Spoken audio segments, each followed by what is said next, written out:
इस video lecture में हम लोग बात करेंगे इलेक्ट्रोस्टैटिक्स के यानी स्थिर वैद्युति के कुछ इंपॉर्टेंट क्वेश्चन जो कि आपके बोर्ड एग्जाम 2026 के लिए काफ़ी इंपॉर्टेंट क्वेश्चन है। तो मैं यहाँ पे कुछ क्वेश्चन का जो है कलेक्शन लेके आया हूँ। यहाँ पर हम बात करते हैं इलेक्ट्रोस्टैटिक की। सबसे पहले हम लोग बात करेंगे बच्चों इलेक्ट्रोस्टैटिक से। इलेक्ट्रोस्टैटिक, तो देखिए इलेक्ट्रोस्टैटिक को हम लोग हिंदी में जो है स्थिर वैद्युत कहते हैं। स्थिर वैद्युत, स्थिर वैद्युत, ठीक। यहाँ पे जो आपका इलेक्ट्रोस्टैटिक्स है इसका जो योगदान है आपके बोर्ड एग्जाम में वो टोटल बच्चा 8 नंबर का है। इलेक्ट्रोस्टैटिक्स कितने नंबर का है? 8 नंबर का है। देखिए यहाँ जो इलेक्ट्रोस्टैटिक्स है वो दो जो है शब्दों से मिलकर बना हुआ है। एक तो आपका है इलेक्ट्रो और एक है स्टैटिक। इलेक्ट्रो मतलब होता है इलेक्ट्रॉन। इलेक्ट्रो मीन्स क्या होगा? आपका इलेक्ट्रॉन होगा। इलेक्ट्रॉन, ठीक, या तो आप इसको चार्ज भी बोल सकते हो, इलेक्ट्रॉन या चार्ज। और जो स्टैटिक है, स्टैटिक का मतलब होता है रेस्ट। रेस्ट का मतलब हम लोग हिंदी में इसको विराम बोल सकते हैं, ठीक, रुका हुआ। यानी कि जो इलेक्ट्रोस्टैटिक्स है आपका, इसमें हम लोग जो आपका आवेश है वो रुका रहेगा और उसी से संबंधित जो भी बल है या क्षेत्र है उसी का हम लोग यहाँ पे अध्ययन करेंगे। तो ये वीडियो लेक्चर काफी इंपॉर्टेंट होगा आपके बोर्ड एग्जाम के लिए, और जो इंपॉर्टेंट क्वेश्चन है जो बोर्ड में आने की संभावना है उस सब क्वेश्चन का हम लोग यहाँ पे डिस्कशन करेंगे। तो आइए स्टार्ट करते हैं एक एक क्वेश्चन करके।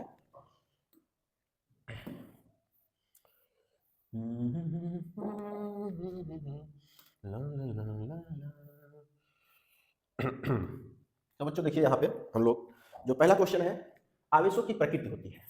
सबसे पहले आप समझिए कि आवेश क्या होता है। आवेश, आवेश को हम लोग क्या कहते हैं? चार्ज कहते हैं। अंग्रेजी में चार्ज कहते हैं इसको, ठीक। आवेश का मतलब होता है इंग्लिश में चार्ज।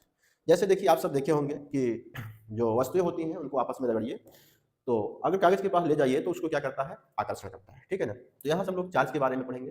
तो कह रहा आवेशों की प्रकृति होती है। प्रकृति में उसका नेचर क्या होता है? यहाँ पे योगात्मक दिया हुआ है, व्यवकलन दिया हुआ, वितरण दिया है, क्रम विनिमय दिया है, ठीक है ना। प्रकृति का मतलब होता है योगात्मक। योगात्मक का मतलब आप आवेशों को जो है बीजगणितीय रूप से जोड़ सकते हो। जैसे मान लो आपके पास दो आवेश है, एक है मान लीजिए 4 कूलाम का है और दूसरा आवेश है जो आपका वो 6 कूलाम का है, ठीक है ना। क्योंकि आवेश एक अदिश राशि होती है तो ये इसको हम लोग डायरेक्ट जोड़ सकते हैं। तो यहाँ से Q1 प्लस Q2 होगा, 4 प्लस 6 मिलकर कितना हो जाएगा? 10 कूलाम। तो आवेशों की जो प्रकृति होती है वो कैसी होती है? योगात्मक होती है। ये मेरा जो है पहला क्वेश्चन था। नेक्स्ट क्वेश्चन आपका है, नेक्स्ट क्वेश्चन है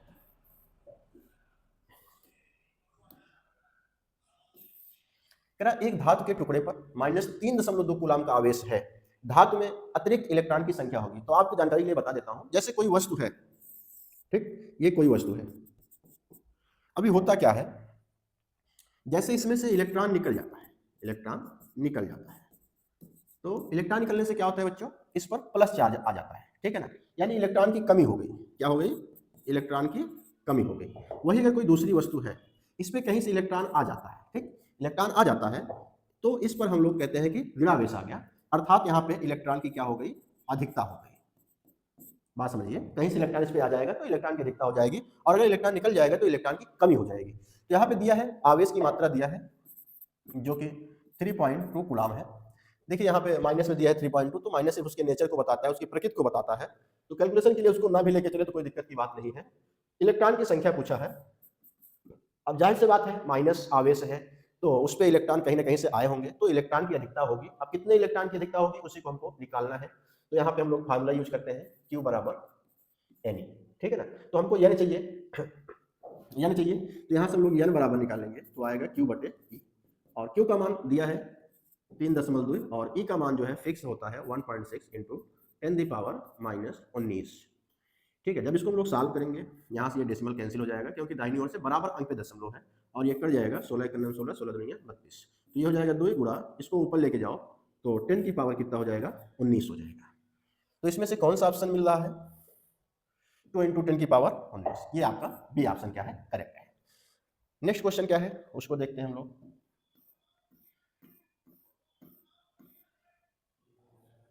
ये मेरा नेक्स्ट क्वेश्चन है।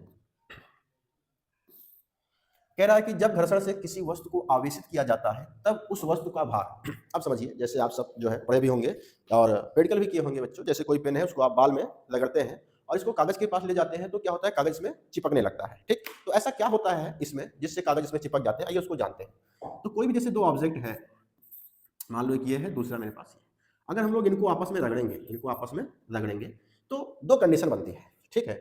जैसे लग रहे हैं, या हो सकता है इसमें से इलेक्ट्रॉन उसमें चले जाएं, या हो सकता है उसमें से इलेक्ट्रॉन इसमें आ जाए, तो दोनों केस यहाँ पे हो सकते हैं, ठीक। इलेक्ट्रॉन निकल गया है तो यहाँ पे इलेक्ट्रॉन की कमी होगी तो प्लस में आ जाएगा, अगर इस पे इलेक्ट्रॉन आ गया है तो क्या हो जाएगा, माइनस हो जाएगा। वही केस इसमें भी होगा, इस पे इलेक्ट्रॉन आ रहा है मतलब माइनस, इलेक्ट्रॉन निकल रहा है मतलब प्लस। तो यहाँ पे हम लोग बात करते हैं इलेक्ट्रॉन का, इलेक्ट्रॉन निकल रहा है और एक इलेक्ट्रॉन का कुछ ना कुछ द्रव्यमान होता है। तो अगर हम बात करें द्रव्यमान की बच्चों, तो एक इलेक्ट्रॉन का जो द्रव्यमान होता है वो 9.1 इंटू 10⁻31 kg होता है। अब सोचिए आप, अगर एक इलेक्ट्रॉन निकल रहा है तो उस पर इतना जो है द्रव्यमान की कमी हो रही है। तो यहाँ पे कह रहा है कि जब घर्षण से किसी वस्तु को आवेशित किया जाता है तब उस वस्तु का क्या होता है। अब यहाँ भार का बात किया है तो कह रहा है सदैव बढ़ जाता है। भार आपके लिए अगर हम बताएं तो जो भार होता है वो W बराबर mg होता है, यानी यहाँ पे जो भार है वो डायरेक्ट द्रव्यमान से संबंधित है। इसका कहने का सेंस ये है कि अगर जो है द्रव्यमान बढ़ता है तो भार भी क्या होगा, बढ़ेगा। तो यहाँ से इलेक्ट्रॉन क्या हो रहा है, निकल रहा है, या उस पर इलेक्ट्रॉन आ रहा है। तो दोनों केस हो सकता है, क्योंकि आपको तो पता नहीं है कि इलेक्ट्रॉन निकल रहा है कि इलेक्ट्रॉन इस पे आ रहा है घर्षण के द्वारा। तो वहाँ पे हो सकता है कि यार उसका जो है भार थोड़ा सा बढ़ सकता है या थोड़ा सा घट सकता है। तो वही यहाँ पे ऑप्शन सी होगा, यार थोड़ा बढ़ या घट जाता है। तो यहाँ से जो मेरा नेक्स्ट क्वेश्चन है उसको देखते हैं।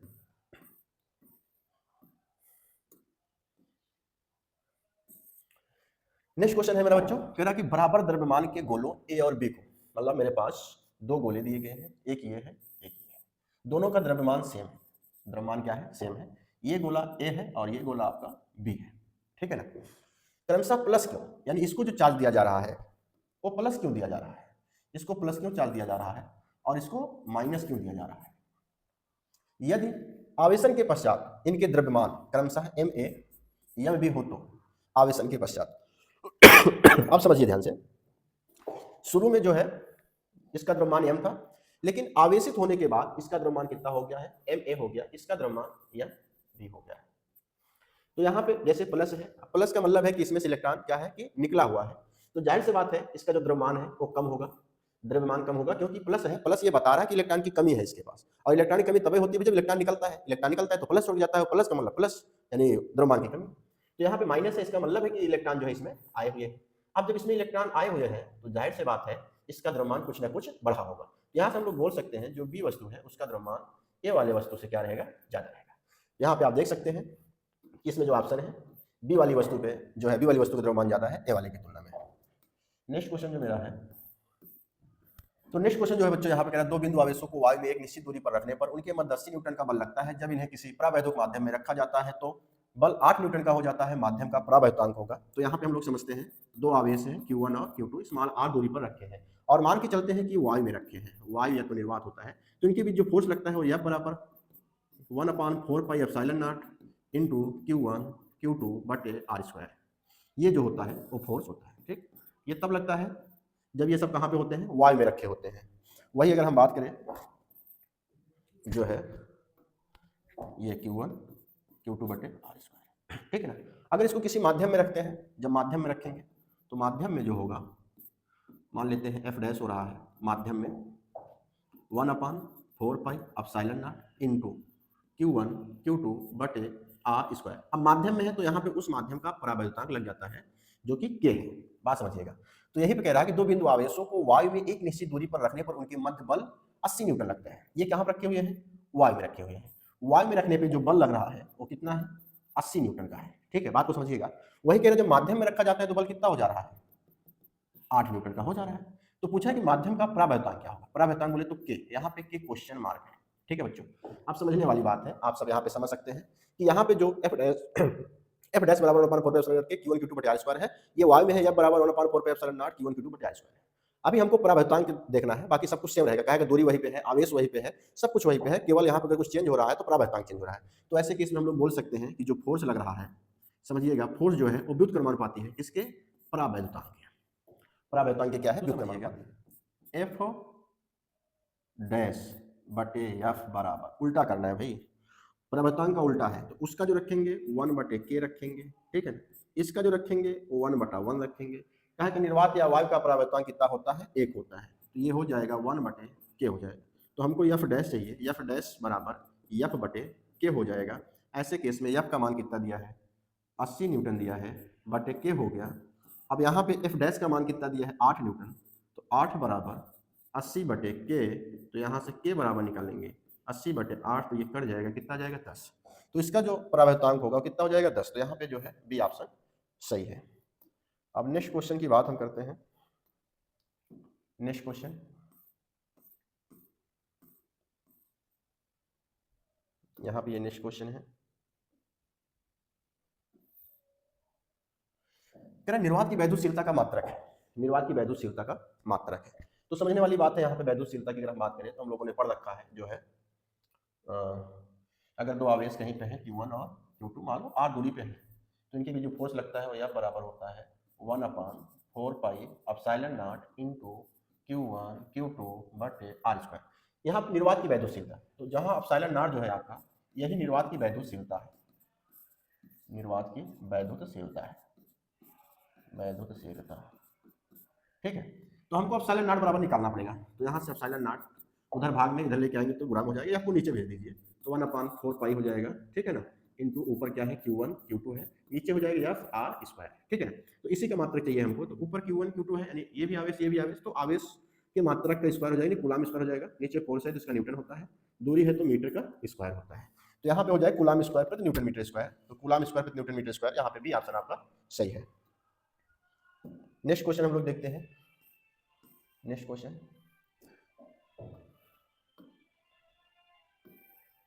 क्वेश्चन नंबर 7 है। यहाँ पे कह रहा है कि कैपिटल के परावैद्युतांक वाले माध्यम में रखे दो आवेशों के बीच लगने वाला स्थिर वैद्युत बल F1 है।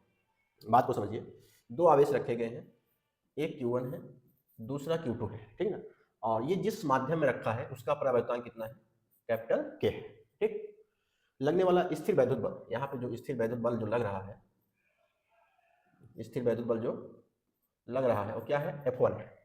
माध्यम बदलने पर बल F2 हो जाता है। अभी माध्यम बदल जाए तो, जब हम लोग माध्यम बदल देंगे, ठीक, माध्यम को बदल देंगे तो बल कितना हो जा रहा है, F2 हो जा रहा है।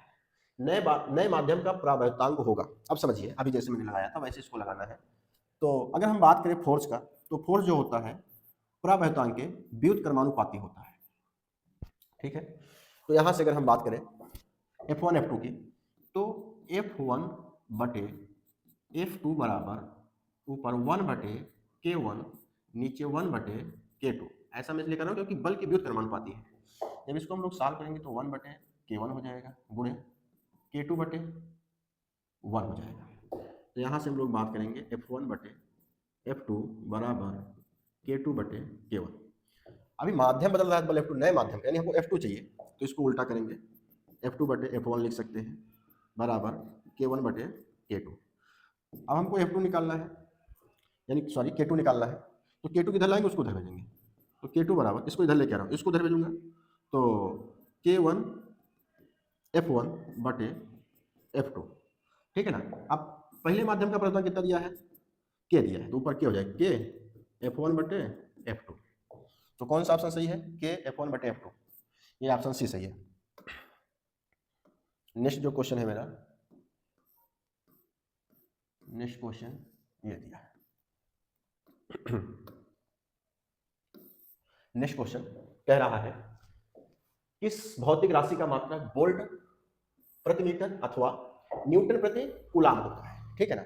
अब यहाँ पे दिया है विभवांतर दिया है, विद्युत प्लस दिया है, विद्युत क्षेत्र की तीव्रता दिया है, इनमें से कोई नहीं। तो यहाँ पे हम लोग बात करेंगे अगर जो है वोल्ट प्रति मीटर या न्यूटन प्रति कूलाम, तो बच्चा ये होता है, इसका होता है विद्युत क्षेत्र की तीव्रता का होता है, ठीक है। नेक्स्ट क्वेश्चन जो मेरा है 9 नंबर जो है, कह रहा है कि एक आवेश विद्युत क्षेत्र के प्रत्येक बिंदु पर समान बल का अनुभव करता है। विद्युत क्षेत्र होगा, मान लीजिए आपके पास कोई चार्ज है, ठीक है ना, और ये पूरा कुछ एरिया है, कुछ क्षेत्र है, आप इस आवेश को जहां जहां रख रहे हो, हर जगह इस पर जो बल है वो क्या हो रहा है, सेम लग रहा है। इसका मतलब है यहाँ पर जो विद्युत क्षेत्र है वो क्या है, समान है, अर्थात सेम है तभी सेम लगेगा, नहीं तो नहीं। तो यहाँ पे कौन सा ऑप्शन सही है, फर्स्ट ऑप्शन सही है। नेक्स्ट क्वेश्चन जो है मेरा,